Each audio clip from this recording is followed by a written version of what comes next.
জাহাপানা, আপনার মুখে যেন আজ একটা চিন্তার রেখা দেখছি।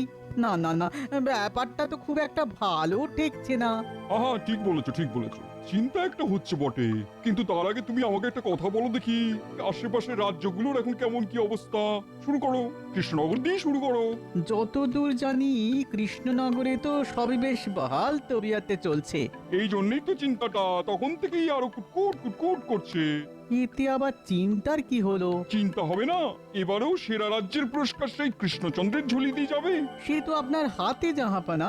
না না না না না, এবার এমন প্যাঁচ কষবো যে সেরা কেন, একেবারে গোহারান হেরে মুখ লুকোনোর জায়গা পাবে না কৃষ্ণচন্দ্র। আপনি যখন বলছেন তখন তাই হবে। শোনো, তাহলে কি বলছি